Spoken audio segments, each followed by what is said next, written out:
نحمده ونصلي على رسوله الكريم اما بعد بسم الله الرحمن الرحيم تبارك الذي نزل الفرقان على عبده ليكون للعالمين نذيرا صدق اللہ العظیم۔ اللہ کے فضل و کرم سے سورۃ نور مکمل ہوئی اور سورۃ فرقان شروع ہو رہی ہے، اور یہ سورۃ فرقان مکی سورت ہے۔ بار بار عرض کیا گیا مکی اور مدنی، جو ہجرت سے پہلے اتری جہاں بھی اتری وہ مکی کہلاتی۔ آپ علیہ الصلوۃ والسلام کی ہجرت مدینہ کے بعد مدینہ میں اتری یا عرفات میں ہی اتری وہ مدنی کہلاتی۔ ہجرت کے بعد جہاں بھی اتری وہ مدنی کہلاتی ہیں۔ ہجرت سے پہلے جہاں بھی اتری وہ مکی آیات اور صورتیں کہلاتی ہیں۔ تو یہ صورت مکی ہے، ہجرت سے 2 یا 3 سال پہلے اتری، مشہور قول یہی۔ ترتیب کے اعتبار سے یہ 25ویں نمبر پر ہے۔ ایک ہے اسی قرآن پاک کی ترتیب، جیسے صورتوں کی ترتیب آپ دیکھتے پڑھتے، ایک ہے نزولی ترتیب کہ آسمان سے جیسے اتری یہ ترتیب نہیں ہے۔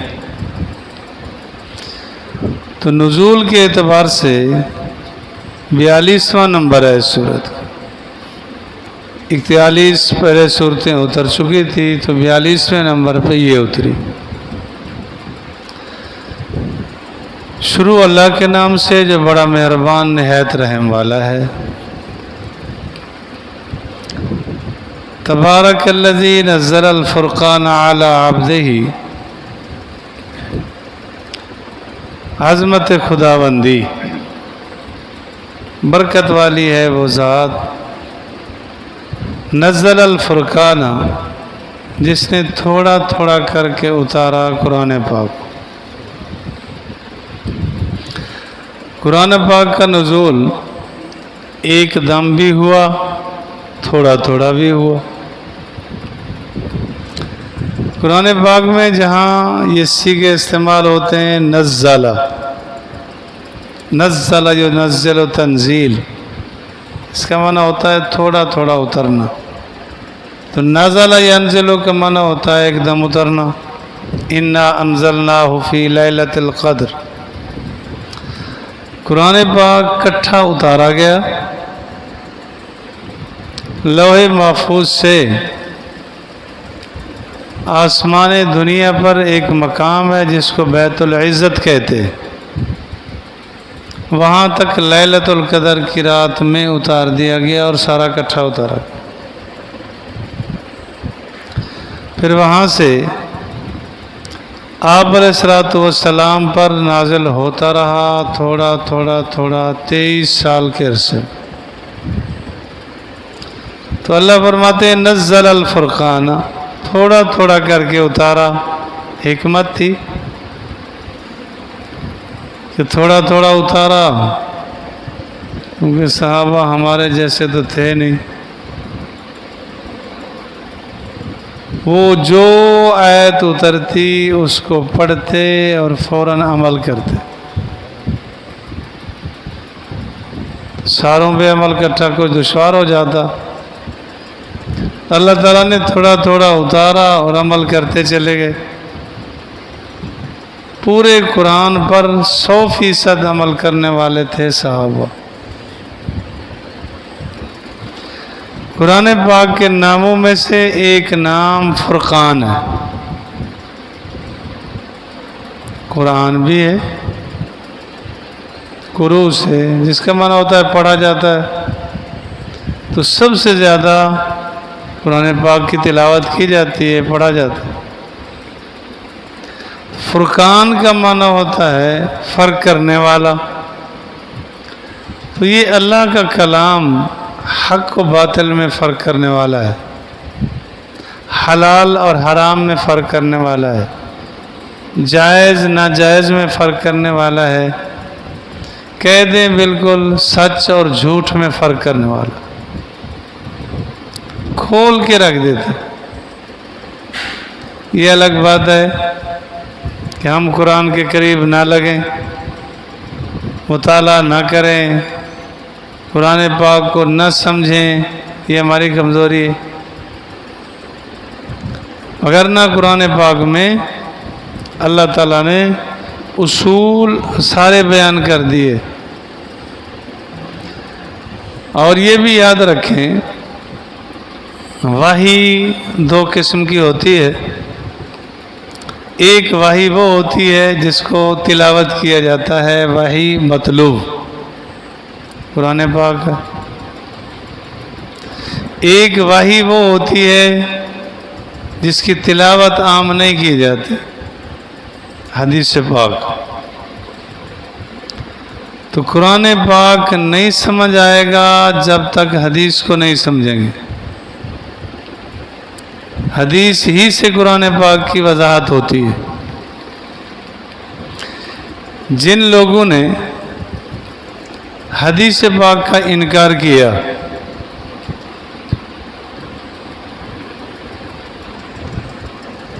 وہ قرآن کو نہیں سمجھ سکتے. قرآن کو حدیث کے بغیر تو عربی اور نصر لوگ بھی نہ سمجھ سکے، بعد والے کیا سمجھیں گے.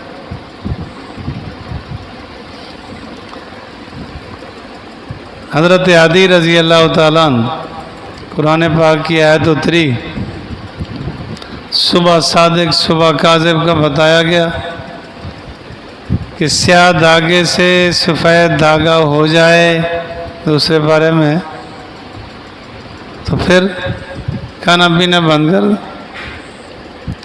حضرت عدی رضی اللہ تعالیٰ نے 2 دھاگے لیے، اپنے تکیے کے پاس رکھ لیے،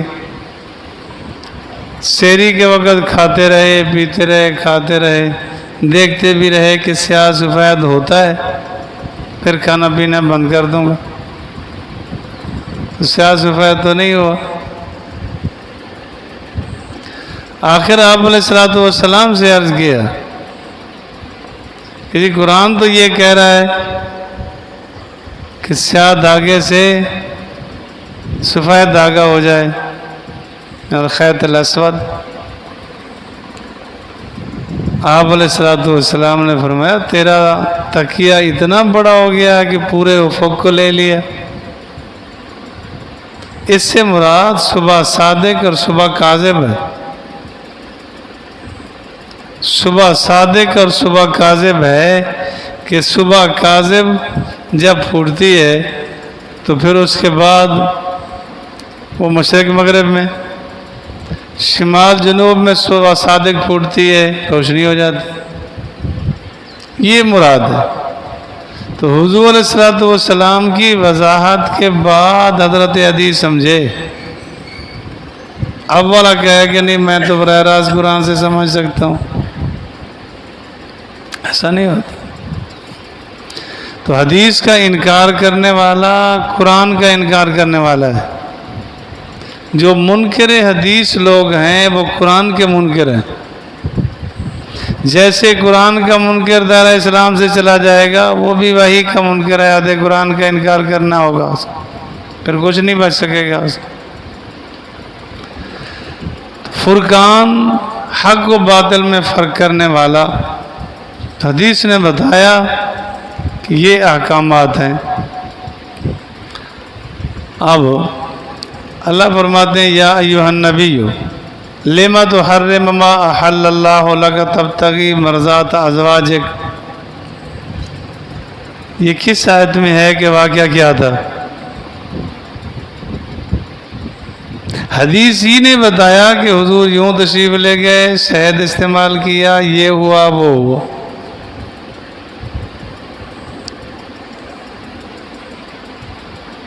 قرآن سے براہ راست اپنی سمجھ فہم کے مطابق سمجھنے والے کیسے ٹھوکر کھاتے ہیں؟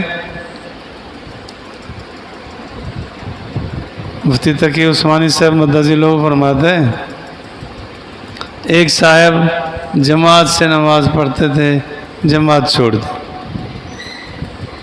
جب شریعت کو چھوڑتے ہیں، صرف اپنے عقل کے پیچھے جاتے ہیں تو یوں ٹھوکریں کھانی پڑتی۔ جماعت سے نماز چھوڑ دی۔ میں نے اس سے کہا کہ آپ جماعت سے نماز پڑھتے تھے، جماعت کی نماز چھوڑ کر آپ کا گھر بیٹھے۔ کہتے جی قرآن میں آیا ہے نماز اکیلے پڑھا کرو۔ شیخ الاسلام مولانا تقی عثمانی سے فرماتے ہیں میں نے پوچھا وہ کس آیت سے؟ کہنے لگے قرآن میں ہے نہیں ان الصلاۃ تنہا،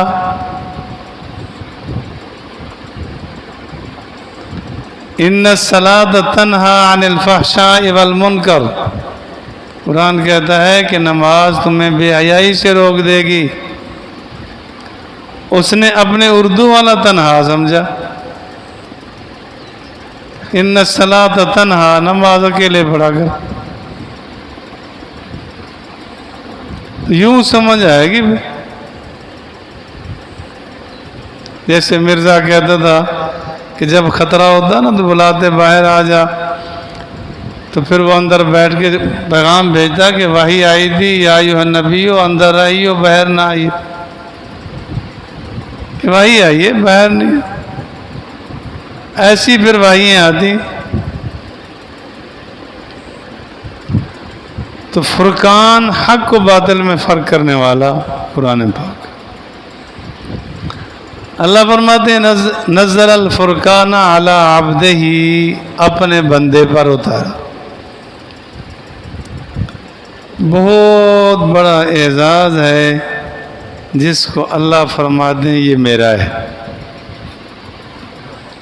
بڑا اعزاز ہے۔ اللہ فرما رہے ہیں علی عبدہ، اپنے بندے پہ اتارا۔ اور جہاں جہاں آپ علیہ الصلوۃ والسلام کے بہت بڑے اعزازات کا ذکر کرنا تھا، اللہ نے عبد سے ذکر کیا۔ معراج کا واقعہ آیا، اللہ فرماتے ہیں سبحان الذی اسریٰ بعبدہ، ہم نے اپنے بندے کو سیر کرائی۔ اللہ نے بڑا اعزاز بخشا، آسمانوں پہ لے گئے، عرش پہ لے گئے۔ فَكَانَ قَابَ قَوْسَيْنِ اَوْ أَدْنَىٰ، کچھ فاصلہ رہ گیا تھا اللہ تعالیٰ کے درمیان۔ اتنا بڑا اعزاز بخشا تو لفظ عبد استعمال کیا۔ تو اللہ تعالیٰ نے صفت عبد سے نوازا، اشہد ان محمدً عبدہ ورسول۔ تو حضور علیہ الصلوۃ والسلام اللہ کے بندے، فرشتے نہیں ہیں، جن نہیں ہیں، انسان ہو کر سب سے اشرف ہے۔ انسان ہے فرشتوں سے بہتر، اور حضور علیہ الصلوۃ والسلام سارے انسانوں سے ہی افضل ہے۔ یوں عقیدہ رکھیں کہ اللہ سے کم، باقی ساری کائنات سے اونچے، یہ عقیدہ رکھیں۔